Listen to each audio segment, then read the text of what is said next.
folks, it's Bob from Rosebud, and I know that you're used to me cooking steaks, meat, and that really is my specialty. But tonight I'm going to do something really special for you. I am going to make Bolognese pasta, and it's going to be easy to make, but it's going to take a little time and a little challenge, but everything that's worth waiting for is worth having. So let's get started.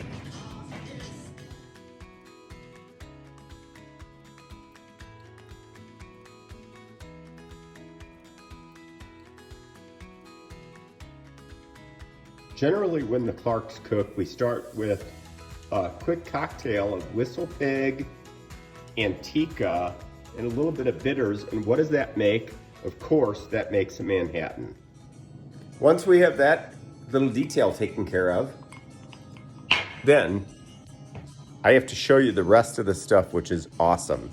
We're gonna go with, we have the hamburger meat, which I am tenderizing a little bit with water, tiny bit, 2 tablespoons and a 1/4 teaspoon actually of baking soda. I mix that all in there to tenderize that. I let that sit for a little bit. I have pepper. I have beef broth, which I cooked all day long. Actually, not really. I didn't really cook that all day long. Pancetta, 6 ounces or 7 ounces. A little red wine, an onion, a couple carrots. Those are tiny carrots. I would usually use one big one. Celery, Parmesan, some tomato sauce, a cheating device, which I've actually never used before. Tonight's gonna be the first time. I usually chop all this stuff up myself to tiny, fine little pieces, but tonight we're gonna use that to speed things up. Not that we're in a big ass hurry because of the pandemic. We don't actually have anything to do. And we're gonna make we're gonna use butter a little bit, and we're gonna use the most amazing olive oil there is. This is what I use for almost everything. So my steaks, my lamb chops, everything that you already know about, this is where it's all at. So, should we get started? Let's get going. Everybody has a favorite knife that they use when they start chopping stuff up and cooking. I think it's really important that you get the right knives for the right jobs. My son, Sean Clark, and his beautiful wife, Jenny, recently bought me a new set of knives, which I've already cut my finger with twice. A Band-Aid on the end of my finger because obviously I got a little too close for comfort. But regardless, you got to have a really sharp knife. This is one of the best. Everybody has their favorites. I have a whole stack of choices, but this is the one that I use to chop my basic stuff up. Normally, I chop carrots and onions and celery up into tiny little bits, but today we're gonna use the Cuisinart for the first time, and hopefully we don't chop the other parts of my fingers off. Because I'm in the building business and I care tremendously about sustainability and the environment, I have the gas actually going early. When I'm cooking, I always start all my fires, I get everything ready, and I get things heated up so that things are going. So I'm gonna start off with boiling water. I get that going as hot as I can and get that boiling for the pasta, which will come later. But I get that going first thing, then I just simmer that if it's too early for the story. Okay, so we have our, our whole stove set up here, which is pretty awesome. This is a great cooker's cooking grill. We have this grill. We can grill steaks inside, which many of you have seen already. Of course, we have 6 fire burners, and we have boiling water, which is essential. We have this awesome pan here that Sean bought for me for Father's Day, along with these incredible knives, which he bought for me just because he loves me, and Jenny probably had to pay for it from her school salary. And then I made this broth, as you know. I cooked all night long last night, made this beef broth. So there we go. So here's our stove set up. Here is our incredible cooking setup, and we're about to go to the Cuisinart. Okay, so this thing right here, if you think this thing will cut your fucking finger off, be super careful with this, because this thing will absolutely slice and dice your finger into a million bits and pieces. Anyway, we don't want to do that. We're not going to do that. We're going to start with our pancetta, which is very fatty. I have no idea how this is going to turn out. It doesn't seem like it's going to work to me, but I could be fascinated and amazed by this in a minute. So we're going to put this in here. Again, I've never used a Cuisinart before, so I'm struggling with it, as you would suspect. All right, here we go. Ready?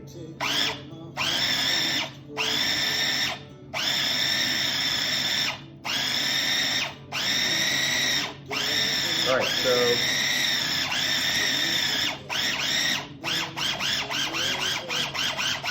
oh wow, holy! I can't even tell you how many hours of my freaking life I've wasted, apparently, chopping and dicing shit up. I should have bought one of these things like a million years ago. Although this seems like a lot of stuff to get in there, doesn't it? All right, just hang with me. We're jamming this stuff in there. This is the required ingredients, which I've told you before. So we're going to try to get all that in there. We're going to go with the top again. This is with the, you know, all the onions, carrots, celery.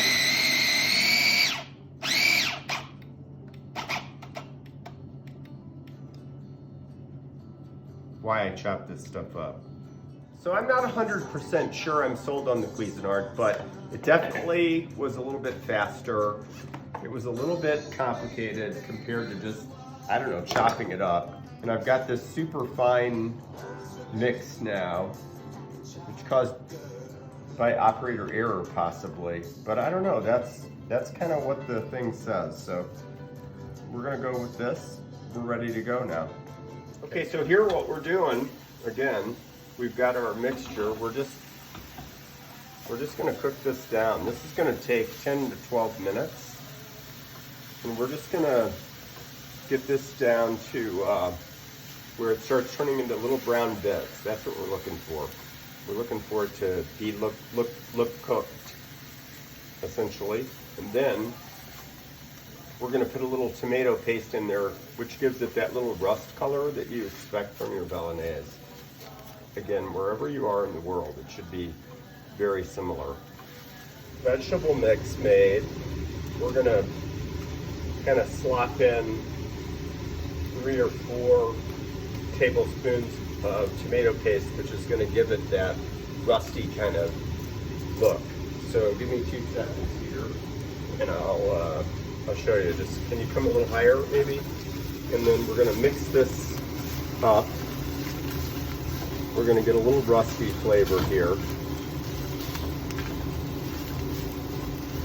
Just mixing that up. We'll get that off the spoon there, put that in there. And then we're just gonna cook this for a second, and we're gonna get our beef in there mixed in with it. So this is the base that we're looking for.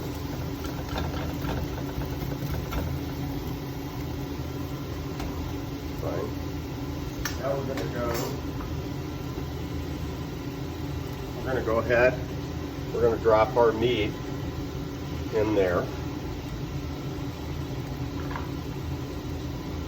This is important. You have to mix this up, and you also have to chop this beef into small pieces that are typically no bigger than 1/4 of an inch. So you're gonna go both ways. We're gonna chop this beef up, and we're just gonna start cooking it. It's got about 15% fat in it. So pretty soon, when that meat starts getting introduced to that heat down there in the bottom, we're gonna start getting some additional liquid. So we don't really need to, at this point, we're not adding liquid. We're letting the beef do its job. So we're just gonna let this cook for about 5 minutes. We don't really want to overcook this because we're going to be simmering this meat. We're going to be cooking it with the pasta, so it's going to get a lot of cooking, so we don't want to overdo it. Okay, so now we have been simmering our compote of beef and pancetta and the vegetables, and we've been cooking our broth down for about 15 minutes. And typically what we're looking for, is not that. We don't want that. That's not good. But what we wanted to do there is we wanted to get some cooked down broth to a couple of cups that we're just going to add in here. We're just going to pour that right in, and it's okay if we have what looks like too much. It's going to be pretty liquidy. This is what we're looking for right here. We're going to mix that in really good. So we've cooked our beef down with our wine for about 7 to 8 minutes. Then we put our broth in there. And now we're just going to turn this way, way down, super way down. This is basically our key mixture here. And then we're going to go with the pasta. So we're going to turn this heat, as I said before, I can't emphasize enough, don't overcook this. We're going to put this top on here, and then we're going to go with our pasta.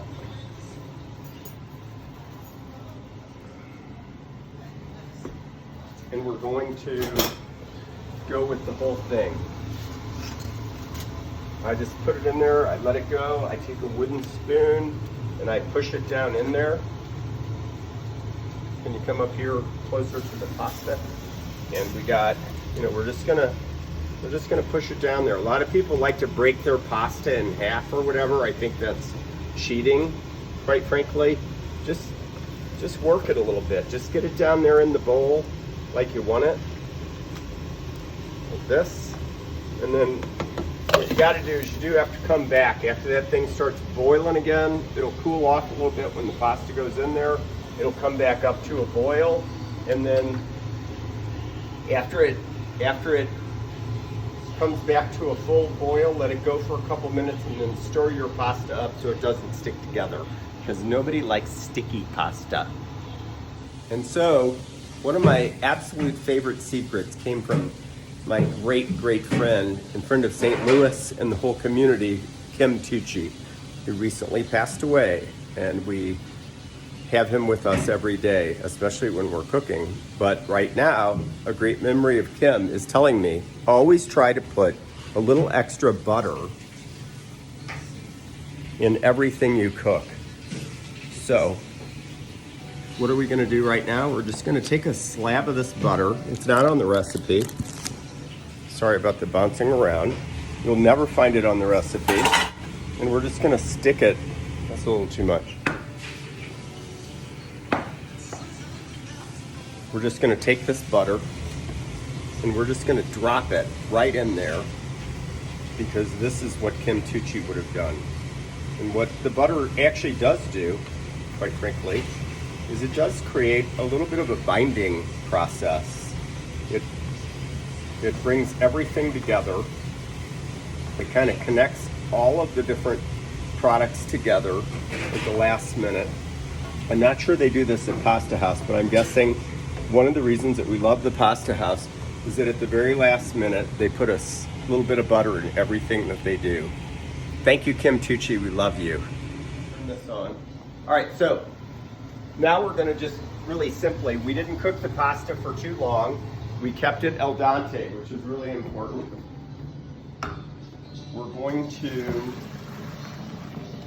We're gonna try to save actually a cup. We're gonna try to save a cup, which is gone. We would have, since we didn't keep a cup out.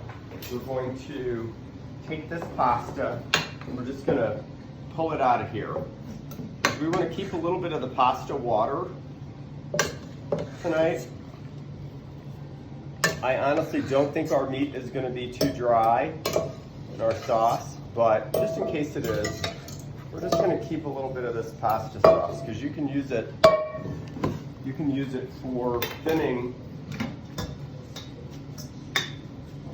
And now we're just going to take this pasta over and we're going to drop it right on top. Jane says that I never put enough pasta in the meat, but you can always put more pasta in tomorrow because right now this is about getting the right meat texture and the right flavor, and you don't want it to be overly dried out by too much pasta, which could be a disaster. So here we go with our Bolognese, Bob's Bolognese.